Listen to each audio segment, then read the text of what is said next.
Circus में तीर नहीं थे, ऐसा नहीं कि उनकी तलवारों में धार नहीं थी, ऐसा नहीं कि मेवाड़ी मिट्टी खुददार नहीं थी।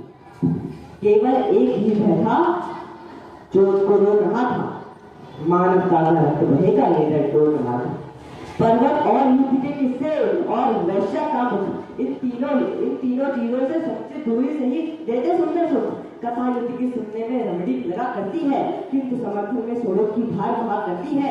बच्चे अनाथ होते हैं, बहुएं विधवा हो जाती है, तब युद्ध की असली सोच मिट नजर आती है। तो यही सोचते थे रावल की अगर लड़ाई होगी तो संपूर्ण जगत में अपनी बड़ाई होगी और बड़ाई की कीमत कुछ योद्धाई होगी।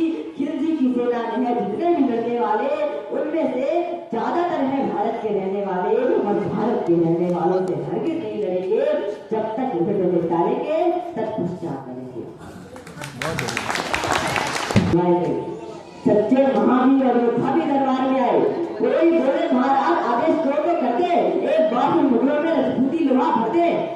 कोई बोलता है कि मृत्यु वो नहीं जो हमको अपने संग में लेकर जाए, मृत्यु वो नहीं जो शरीर से प्राण अलग कर जाए, मृत्यु वो नहीं जो भय का कोई आवाज उठाए, मृत्यु वो नहीं जो जीवन जीने में आए आए, मृत्यु वही जब हम विपरीत परिस्थितियों से डर जाए, मृत्यु वही जब कहीं हमारा स्वाभिमान कर जाए।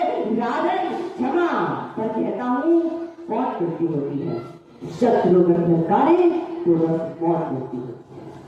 और योद्धा की तलवार समर में चमत्कार करती है तो मृत्यु खड़ी होकर फिर उसका इंतजार करती है। राजन बोले चट्टानी उठाओ, शब्द संभालो, करो भुजाली कर्म और फिर धोरी धार लगा लो। माना कि हम संख्या में कम किंतु हौसले दादी, एक तरफ से लगन सभी को वीर गति की लादी।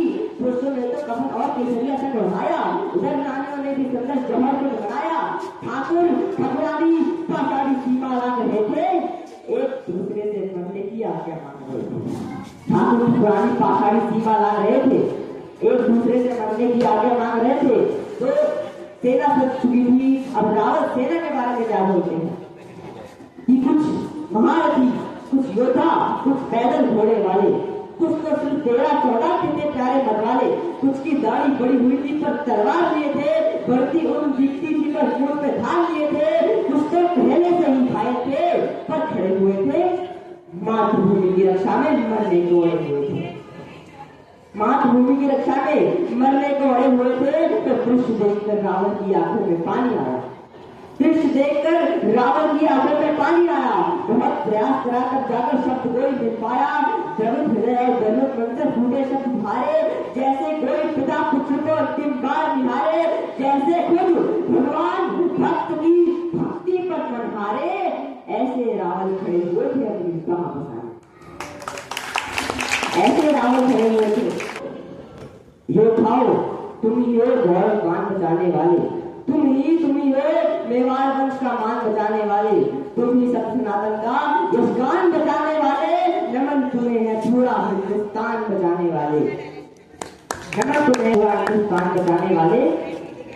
तो राजपूत बोले राजन इसका अभिमान नहीं है, ये दायित्व हमारी ऊंचाई के लिए लड़ेंगे, अटल राष्ट्र भारत की प्रभुताई के लिए लड़ेंगे, अरे किसी और के लिए नहीं, भाई के लिए लड़ेंगे, जग में भरतवंश की ठकुराई के लिए लड़ेंगे, जग में भरतवंश की ठकुराई के लिए लड़ेंगे। तो कल का सूरज चढ़ते ही आरंभ कीजिए राजन, एक लिंग की शपथ, युद्ध प्रारंभ कीजिए राजन। कल का सूरज देखेगा इन दिल वालों का जलवा, रातों से लड़ने वाले माँ के लाले का जलवा। कल का सूरज अस्त दिवस, कल का रण उत्तम होगा, तलवारें नंगी नाचेंगी, भीषण उत्तम होगा। कल यदि काल भी स्वयं आया तो उससे ताल भरेंगे, इस माटी के लाल रंग को काढ़ा लाल करेंगे। फाटक खुले, किले भीतर से लावा फूट पड़ा था और मुगलियों के ऊपर भूखे सिक्कों का टूट पड़ा था। पग चाकों से उड़ी धूल धरती को गगन उड़ाती, मातृभूमि की रक्षा का क्या दृश्य दिखाती। हर हर महादेव की घर से गूंजे पूरी दिशाएं, तभी उनके तेज सफर से चलने लगी हवाएं।